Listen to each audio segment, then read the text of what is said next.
김준혜입니다. 자, 오늘은 제 111강 111 네. 이 세 개나 겹쳐 있는 네. 그런 강입니다. 111강의 전첩, 간요, 네. 고답, 심상 네, 8글자를 배우시겠습니다. 네.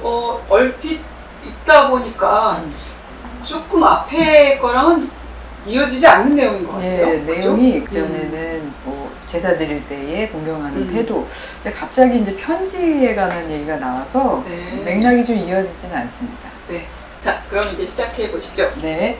자, 전첩 간요할 때 전자는 네. 장계 전자이고, 장계라고 하는 건 파견된 관리가 자기의 이제 관할하는 지역이 어떤지 그 상황을 이제 임금에게 아뢰는 편지인데요. 나중에는 편지라는 의미로 또 쓰입니다. 그 다음에는 이제 첩자인데요. 이 네. 첩자는 이제 서찰 첩자, 그래서 역시 이제 편지를 의미하고요. 간자는 대쪽 간이라고도 하고 간략할 간이라고도 합니다. 요자는 구할 요, 구하다, 요구하다라는 의미의 요자이기도 하고, 기묘하다라는 의미, 중요하다는 의미의 요자이기도 합니다. 네. 그러니까 한 글자에 여러 가지 이제 의미가 있어서 확정하기가 좀 어려운데요. 네 글자를 설명을 드리면, 전첩, 그러니까 이제 편지글은 간요, 간단하고 기묘해야 한다. 그 다음 고답, 심상 할 때 고자는 돌아볼 고자, 네. 답은 대답할 답자, 심은 살필 심자, 상은 자세할 상자입니다. 여기서의 고답은 고는 이제 돌아본다는 의미고 답은 답을 하는 거니까요. 보내온 편지에 대해서 돌아보고 답을 해주는 상황입니다. 네. 그래서 답장을 보내는 것은 자세히 살펴서 설명을 해줘야 된다, 자세해야 된다, 이렇게 해석할 수 있겠습니다. 네, 그렇군요. 자, 그러면 이제 낱개 글자들 살펴보겠습니다. 네, 네. 첫 번째 글자는 이제 전자인데요. 아까 의미는 이제 장계전, 편지전 이렇게 이제 설명을 드렸습니다. 네. 서문해자에는 이 글자가 보이지 않고요. 대죽자 밑에 바른 성분이 있는 이 글자가 이제 참고할 만한 자형입니다. 네. 원래 천자문에 들어있는 이 글자에 붓으로 쓰인 이 조각편자는요. 네. 나무 목자를 소전으로 쓰면 이렇게 되거든요. 요거의 이 부분이죠. 그러니까 네, 나무를 네, 절반으로 반짜죠. 자른 반쪽의 모습이에요. 그래서 재료가 나무판이라는 의미를 표현해 준다고 할 수가 있고요. 오른쪽에 있는 게 이제 발음 성분인 거죠. 네. 설문에 수록되어 있는 이 대나무 죽자 아래에 있는 이 글자는 기록하다라는 의미로 이제 설명이 되어 있습니다. 그래서 같은 글자로 때로는 서로 호환해서 썼다고 보시면 되고요. 그러니까 이 글자도 나타내서 기록하는 글이라는 의미에서 장계도 되고 편지도 됐다, 이렇게 생각할 수 있겠습니다. 네, 그렇군요. 네. 그 다음 글자는 이제 첩자인데요. 네네. 이 글자에는 좀 전에 설명해 주신 나무 네. 반쪽이 그대로 들어가 있네요. 예, 맞습니다. 네. 그리고 오른쪽에 있는 게 이제 발음 성분인데 이게 이제 나뭇잎 엽자였거든요. 네. 그래서 이것이 이제 발음이 되어서 이거는 설문해자에는 처음부터 서찰이라고 해서 편지라는 의미로 수록이 돼 있어요. 그래서 앞에 있는 전첩을 하나의 단어로 생각하셔서 네. 편지글이라고 그냥 해석을 하면 될 것 같습니다. 네. 자, 그 다음 글자는 간자인데요. 이거는 아까 설명을 할 때는 대쪽 간 이렇게 이제 표제를 네. 음훈을 그렇게 드렸는데 여러 가지 의미가 있습니다. 대나무로 만들어졌기 때문에 이제 대나무 조각이라는 의미에서 대쪽 간도 되고요. 거기에다 보통 글을 썼기 때문에 설문해자에서는 조금 전에 배웠던 그 첩자 있죠. 서찰이라는 의미의 첩으로 이것을 해석해 놨어요. 그러니까 편지라는 의미도 있고요. 그 다음에 대나무 조각에다가 예전에는 글을 썼는데 조각이 넓지 않은 공간에다 글씨를 써야 되니까 장황하게 쓸 수가 없죠. 네. 그래서 간략하게 써야 되니까 간략하다, 이런 의미가 이제 들어가 있습니다. 그래서 천자문 이 문장에서는 간략하다는 의미로 이제 해석을 하시면 되겠어요. 설문 소전부터 글자의 모양을 보시면 여기 대나무 죽은 이제 원래 해서의 모양하고 같은데 아래 부분이 우리가 오늘날 쓰는 모양하고 좀 다르게 되어 있습니다. 네. 네. 지금 들어있는 이 글자는 날일자가 아니라 달월로 들어가 있죠. 원래 대쪽 간자라든가 간단할 간자에는 이렇게 달월이 들어가 있는 게 맞고요. 그러니까 이 대나무 죽을 제외한 요 글자는 이렇게 쓰는 이것이 사이 간자, 틈이라는 의미의 간자인데 오늘날에는 이 자형을 쓰지 않고 이렇게 날일자로 대체가 된 자형을 쓰고 있는 거죠. 네. 자, 그 다음 글자는 이제 요자인데요. 우리가 중요하다 할 때 이 요자 씁니다. 네네. 요자 설명해 주세요. 예. 네. 이 요자는 이제 지금 설명하신 것처럼 중요하다 이런 의미도 쓰이고요. 네. 그다음에 요구하다 할 때 구하다라는 의미로도 쓰여요. 네. 그런데 이제 이 글자의 자형, 글자의 모양하고 그런 의미하고 어떻게 연결이 되는지가 설명하기가 쉽지가 않습니다. 여자가 들어가 있어서 네. 그래서 중요하다. 네. 그런 의미를 담고 있는 게 아닐까요? 여성은 중요하니까. 여성은 중요하니까. 지당하신 네. 말씀입니다만 잘 모르겠습니다. 네. 앞으로 조금 가시면요. 근문이나 설문 고문에 가시면 네. 역시 여성을 의미하는 글자가 들어있어요. 네, 그럼 맞는 거죠. 아주 오래전부터 네. 여성은 중요했던 네. 거죠. 네. 그런데 지금의 이제 여성이 들어가 있는 글자는 네. 설문 고문에서 이제 유래한 건데요. 네.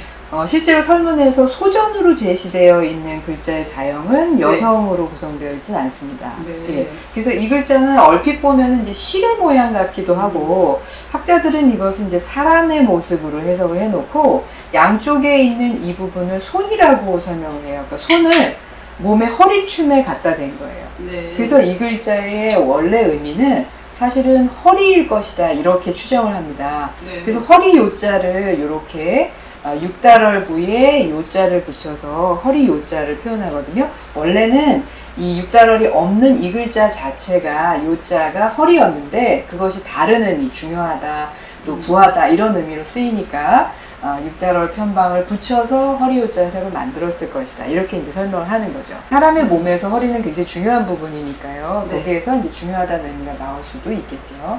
그러면 이제 배운 네 글자 전척, 간, 요를 정리해 주세요. 네네. 전척. 그래서 편집글은 간단하고 기묘해야 된다. 기묘하다는 건 굉장히 중요하다는 얘기거든요. 그러니까 중요한 내용만 쓴다라는 의미여서 뭐 장황하게 쓰지 않고 간략하게 써야 된다. 이런 의미예요. 전첩이 물론 일반적으로 편집글을 뜻하는 건 맞지만 설문의 설명이나 보면 글로 쓰여지는 모든 것을 네. 나무 쪽이나 대나무 쪽에 써야 됐기 때문에 글로 표현하는 모든 형식을 혹시 뜻하는 것은 아닐까라고 하는 생각을 제가 하고 있습니다. 네네. 그래서 전첩간요한다는 건 나의 생각을 글로 표현해서 윗사람에게 알리거나 혹은 나와 같은 또래의 사람들에게 알리는 일은 이런 정도로 해석하면 어떨까 합니다. 네. 어떻게 생각하시는지? 그러니까 모든 글로 확대를 해서 이제 설명을 할 수도 있는데 그렇다면 다른 글자를 쓰지 않았을까 하는 게 이제 제 생각인데 이 문장의 정확한 의미는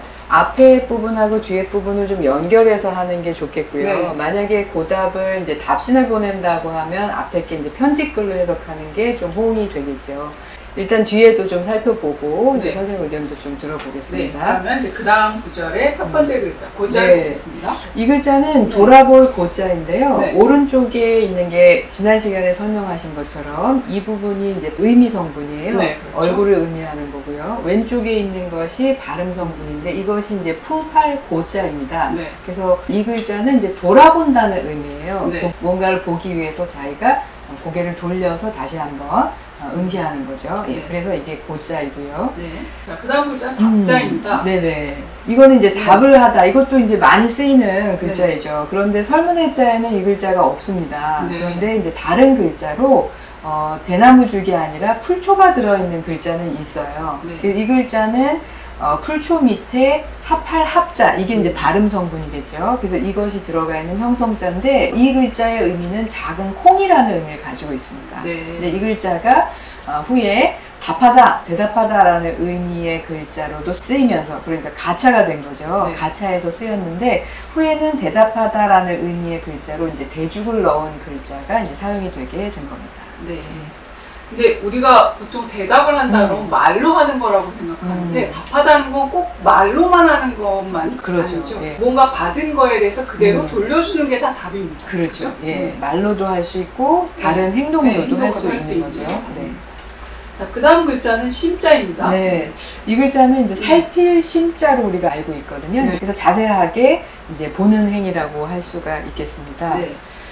해서의 구조를 보시면 진면자가 있고 네. 아랫부분에 이제 번호라고 할 때 이게 번자거든요. 네. 이렇게 구성이 돼 있다라고 하면 쉬울 것 같은데 설문해자에서는 그렇게 설명을 하고 있지를 않아요. 설문 소전으로 가시면 이제 이것은 이제 손을 의미하는 글자고 밑에 나무가 있으니까 손으로 나무 위에 있는 열매 같은 것을 따다라는 의미의 켈체자이거든요. 근데 이거하고는 글자의 모양이 다릅니다. 약간 네. 비슷하지만. 그래서 이렇게 주의하셔야 되는데요.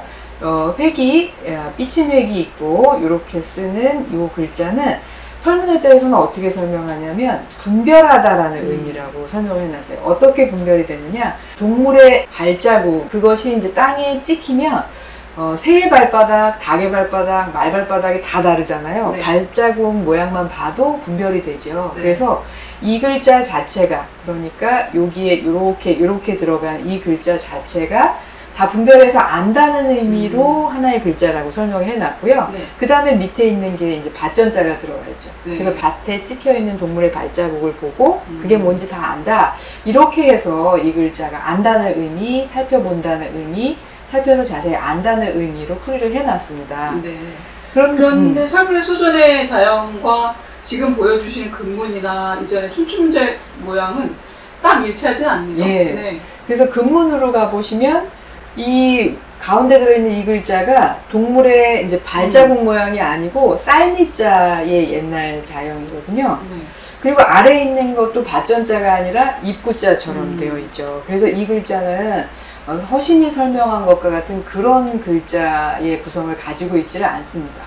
근문에서는 이렇게 입구와 쌀미로 되어 있는 글자가 춘추문자로 가면은 네. 이제 입 안에 뭔가 이제 획이 하나 더 첨가되고요. 설문소전으로 가면 아예 밭전자로 바뀌죠. 그러니까 글자가 굉장히 많이 바뀌었고요.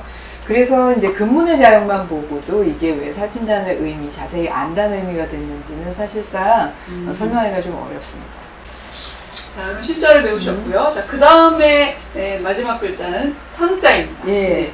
이 상자는 자세하다라는 의미의 상자인데요. 네. 구조는 간단합니다. 말씀 원자하고 오른쪽에 이제 양양자가 있는데 이 양자가 본래 이제 발음을 나타내는 부분이고요. 네. 말씀 언이 이제 의미이겠죠. 네. 설문해자에서는 설명하기를 심의라고 해놨어요. 심의라는 거 자세하게 하나하나씩 분별해서 네. 의논하다, 논의하다라는 의미로 자세히 살펴서 말로 풀어준다라는 의미가 이 상자에 들어가 있습니다. 네. 네. 네. 자, 그럼 뒤에 배운 네. 보답심상 정리해주세요. 네. 그래서 앞에 있는 이제 전첩이라고 하는 걸 저는 이제 편지글로 해석을 해서 네. 뒤에 있는 고답이라고 하는 것은 돌아볼 꽃자에 답할 답자니까요. 누군가 보내온 편지를 내가 읽고 그것에 대해서 돌아보고 답을 해줄 때는 네.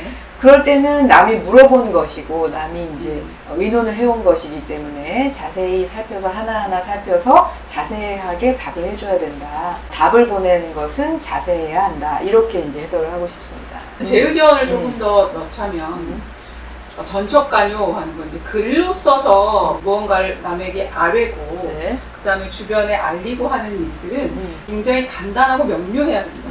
그리고 분명해야 된다. 네. 간요가 이제 그런 뜻을 가지고 있는데 그 다음에 이어지는 구절에 보답심상이라는 건 주변을 잘 둘러보고 무엇인가 보답해야 되는 일들이 생기면 그러면 잘 살펴서 그것에 다 상세하게 대응해야 된다. 네. 라고 새기고 싶습니다. 네네. 네. 이제 그럴 경우에는 단순히 편지나 답장의 차원이 아니고, 그렇죠. 일반적인 이제 글, 네. 그 다음에 그것에 대응하는 어떤 글뿐만 아니라 행위까지도 다 글에 해당하는 대해서는 보다 명료하고 간단하게 정리를 하고 자기가 뭔가 말을 하거나 행위를 해서 그것을 답해줘야 될 것은 잘 살펴서 오해가 없도록 해야 된다.